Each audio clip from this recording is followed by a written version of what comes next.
Los primeros hombres utilizaron algunos principios de la ingeniería para conseguir sus alimentos, pieles y construir armas de defensa como hachas, punzas de lanza, martillos, etc.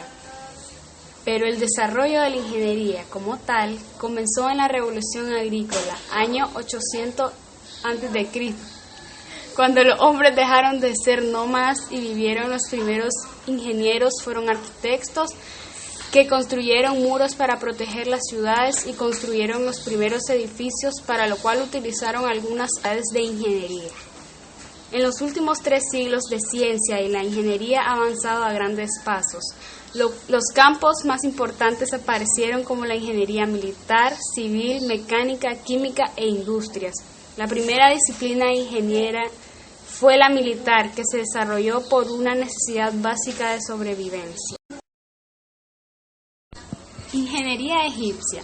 Los egipcios han realizado algunas de las obras más grandiosas de la ingeniería de todos los tiempos, como el muro de la ciudad de Menfis. Tiempo después de construir el muro, Cano, arquitecto real de Menfis, tuvo un hijo a quien llamó Imhotep, a quien los historiadores consideran como el mejor ingeniero conocido. De todas las pirámides, la del faraón Keops fue la mayor. La Gran Pirámide, como se le conoce ahora, tenía 230.4 metros por lado de la base cuadrada y originalmente medía 146.3 metros de altura. Contenía unos 2.300 bloques de piedra a cerca de 1.1 toneladas en promedio. La exactitud con que se orientó la base con respecto a la alimentación norte-sur, este-oeste fue de aproximadamente 6 minutos de arco como error máximo, en tanto que la base distaba de ser un cuadrado perfecto por menos de 17.78 centímetros. La construcción de pirámides realmente era algo notable, si se considera que no se conocían ni el tornillo ni la polea. No había otro mecanismo que la palanca, sin embargo se usaba el plano inclinado. Ingeniería griega. Hace 1400 años antes de Cristo, el centro del saber pasó primero a la isla de Creta y luego a la antigua ciudad de Micenas, Grecia. Los ingenieros de este periodo se conocían mejor por el uso y desarrollo de ideas ajenas que por su creatividad inventiva. La historia griega comenzó hacia el año 700 a.C. y el periodo desde aproximadamente 500 hasta 400 a.C. Se le llamaba la Edad de Oro de Grecia. Hay poca duda de que Aristóteles de Estagira fue uno de los grandes genios de la historia de la humanidad. Sus contribuciones han sido algunas de las más significativas en la historia de la ciencia. La mayor aportación de los griegos a la ingeniería fue el descubrimiento de la propia ciencia. Otra razón por la que Grecia no pudo producir estructuras de ingeniería cuyas magnitudes fueran comparables a las de la sociedad de las cuencas hidrográficas fue la fuerza laboral de esclavos. Es interesante notar que la topografía, como el desarrollo de griegos y luego los romanos, se considera como la primera ciencia aplicada en la ingeniería, y se practica la única como ciencia aplicada durante los 20 siglos siguientes. Ingeniería mesopotámica. Los griegos llamaron a esta tierra Mesopotamia, la tierra entre los ríos, aunque los egipcios rescataron en el arte de construir con piedra. Gran parte de la ciencia, ingeniería, religión y comercio actuales provienen tanto de Irán como de Egipto.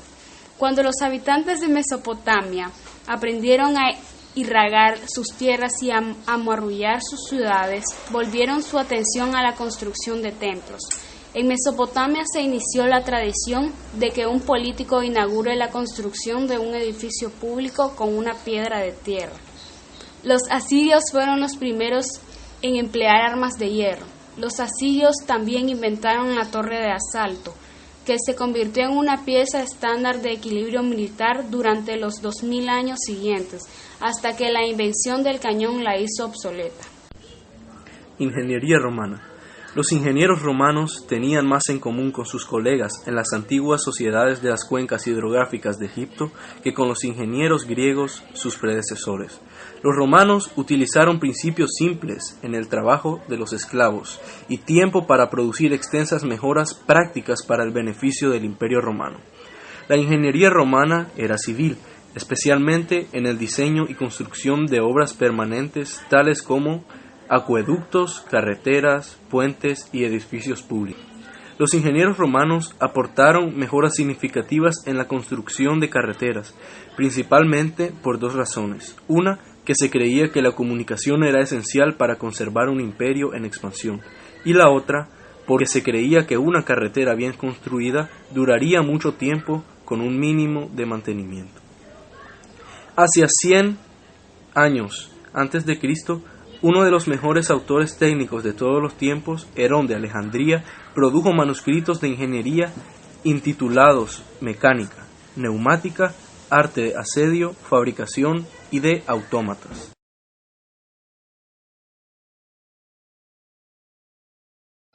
Ingeniería oriental.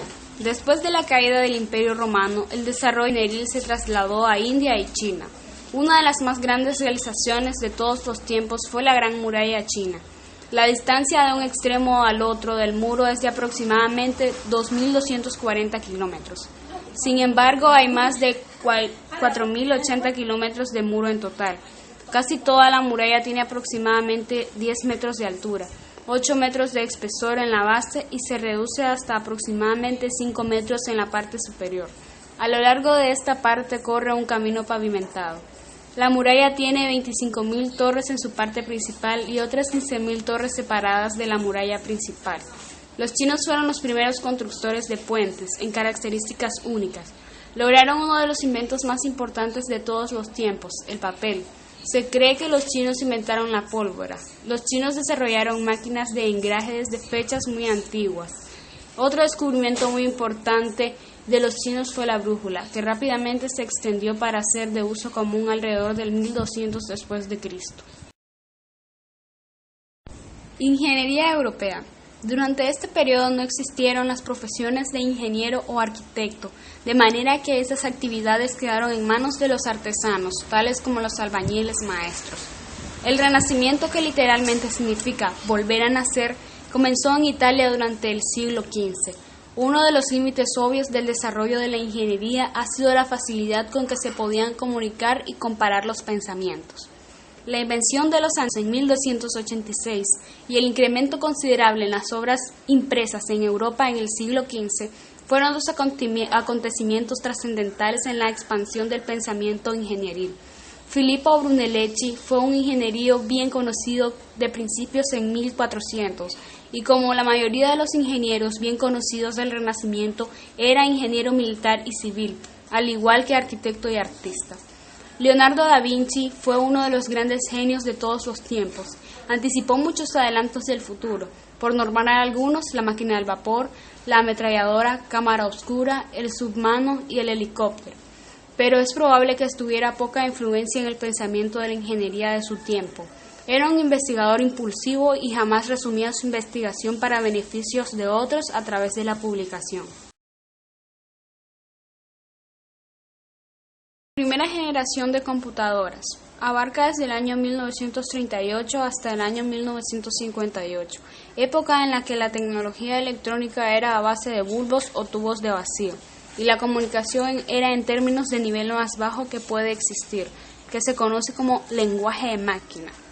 Características. Estaban construidas con eléctrica de válvulas. Se programaban en lenguaje de máquinas.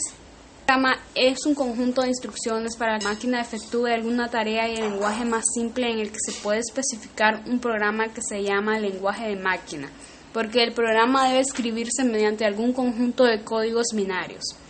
La era de la computadora moderna empezó con una ráfaga de desarrollo antes y durante la Segunda Guerra Mundial, como circuitos electrónicos, relés, condensadores y tubos de vacío. Segunda generación de las computadoras. Reemplazó a las válvulas de vacío por los transistores. Por eso las computadoras de la segunda generación son más pequeñas y consumen menos electricidad que las anteriores.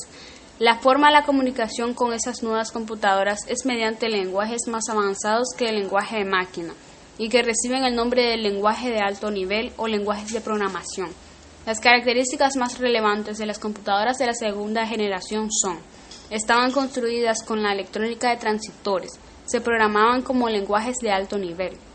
En 1951, Maurice Wilkes inventa la microprogramación que simplifica mucho el desarrollo de la CPU, pero esta microprogramación también fue cambiada más tarde por el computador alemán Bastian Schweinsteiger.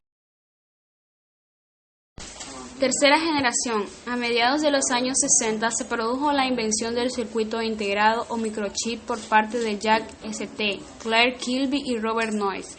Después llegó Ted Hoff a la invención del microprocesador en Intel a finales de 1960.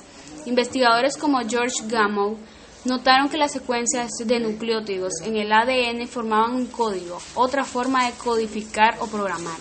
La denominada cuarta generación, 1971 a 1981, es el producto de la microminiaturización de los circuitos electrónicos. El tamaño reducido del microprocesador de chips hizo posible la creación de las computadoras personales PC. Hoy en día las tecnologías LSI, integración a gran escala, y VLSI, integración a muy gran escala, permite que cientos de miles de componentes electrónicos se almacenen en un chip. Usando VLSI, un fabricante puede hacer que una computadora pequeña rivalice con una computadora de la primera generación que ocupaba un cuarto completo. Hicieron su gran debut de las microcomputadoras. El primer microprocesador de 8 bits fue el Intel 8008, desarrollando en 1972 para su empleo en terminales informáticos. La quinta generación de computadoras, también conocida por sus siglas en inglés FGS, The Five Generations Computer Systems, fue un ambicioso proyecto propuesto por Japón a finales de la década de 1970. Su objetivo era el desarrollo de una nueva clase de computadoras que utilizarían técnicas y tecnologías de inteligencia artificial, tanto en el plano de hardware como el de software, usando el lenguaje Prolog al mismo nivel del lenguaje máquina, y serían capaces de resolver problemas complejos como la traducción automática de una lengua natural o de otra, del Japón al inglés, o por ejemplo, como la unidad a medida del rendimiento y presentaciones de estas computadoras se empleaba la cantidad de LEPS capaz de realizar durante la ejecución de las distintas tareas programadas. Para su desarrollo se emplearon diferentes tipos de arquitectura. El proyecto duró 11 años, pero no obtuvo los resultados esperados.